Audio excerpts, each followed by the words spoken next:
안녕하세요. 생각부자 김준호 수의사입니다. 오늘 얘기해 볼 주제는 이제 동물병원 6년차 경영자의 입장에서 예비 자영업 창업자분들에게 드리고 싶은 조언이란 주제로 얘기를 해보고자 합니다.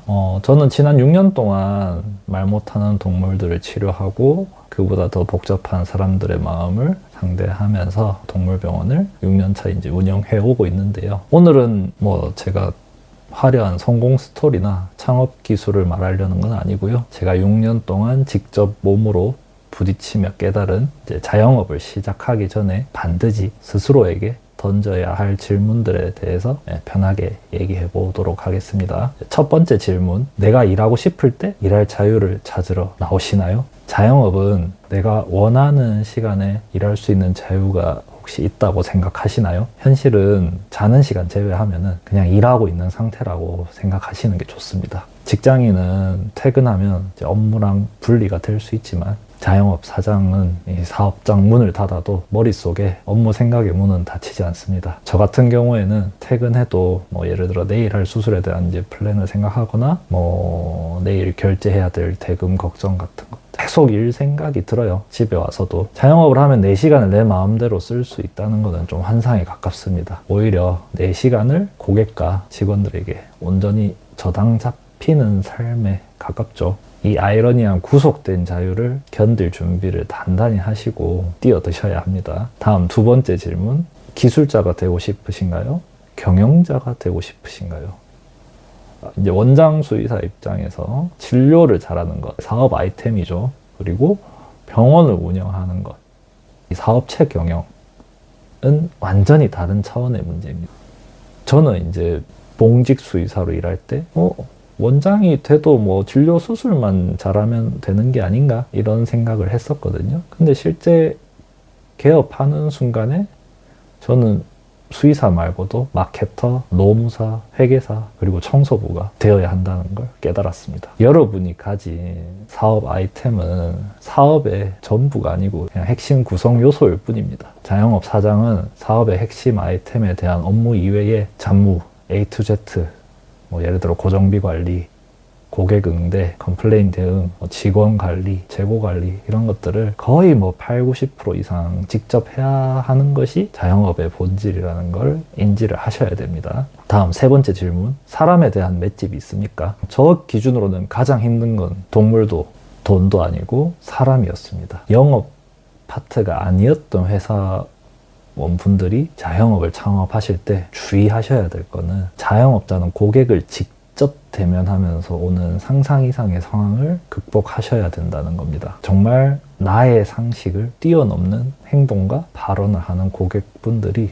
참 많습니다. 그리고 직원들도 참 내 맘 같지 않죠. 이 직원 관리에서 오는 갈등도 오롯이 혼자 사장이 해결을 해야 됩니다. 그래서 이런 사람에게 받은 상처를 스스로 치유하는 회복 탄력성이 없다면 자영업의 길은 매일이 지옥일 수 있습니다. 여러분들의 멘탈은 얼마나 단단하신가요? 냉정하게 내가 사람에게 상처 쉽게 받고 그 마음의 상처가 오래 가는 분들은 창업을 말리고 싶습니다. 이제 좀 현실적인 당부를 드릴게요. 돈 문제인데요. 처음 2년은 수익이 없어도 버틸 수 있는 운영 자금이 필요합니다. 개업 초기에는 본인이 아무리 계획을 짜도 예상치 못한 지출이 막 생겨요.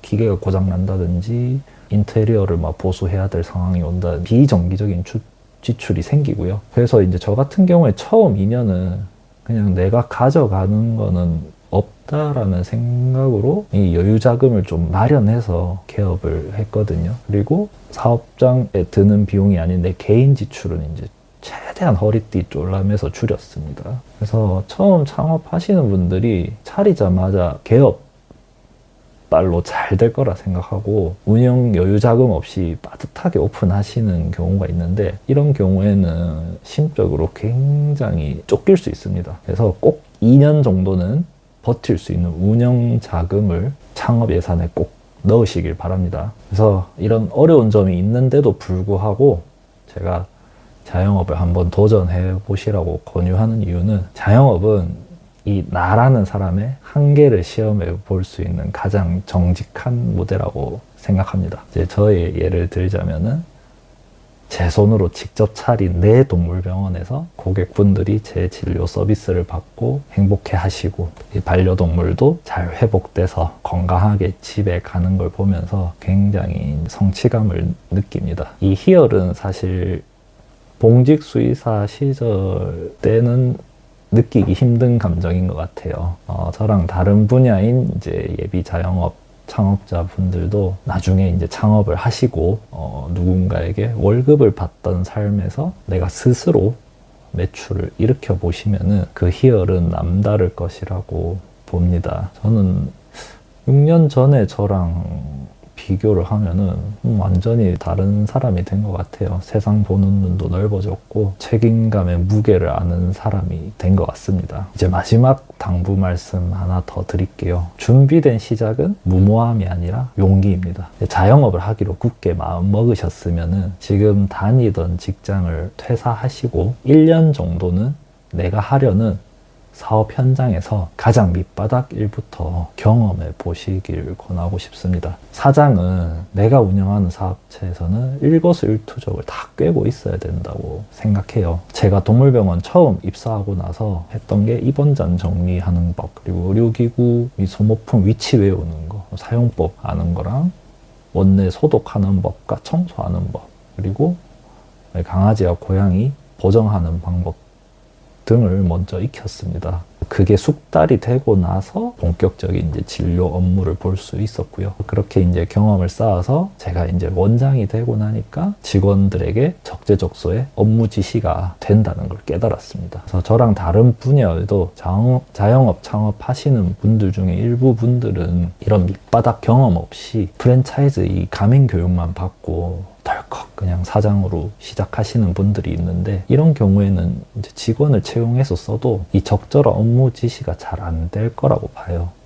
그리고 뭐 이제 이쪽 업계에서 이제 잔뼈가 굵은 이제 숙련된 직원들은 대번에 압니다. 아, 저 사장님은 이 업에 대해서 잘 모르시네, 이렇게 생각을 들면은, 예를 들어 좀 잔머리 굴리는 직원들은 그냥 겉보기에만 일이 잘 돼 있는 그냥 보여주기식 근무를 할 가능성이 굉장히 높습니다. 그러면은 이게 업장이 제대로 굴러가지가 않겠죠.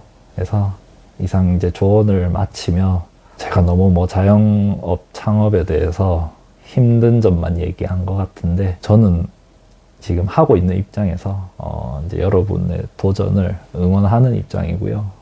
자영업의 길을 걷기로 하셨다면 지치지 않고 오랫동안 걷는 사장님이 되셨으면 좋겠습니다. 오늘 예비 자영업 창업자분들에게 제 영상이 조금이나마 도움이 되셨으면 좋겠고요. 네, 끝까지 시청해 주셔서 감사합니다.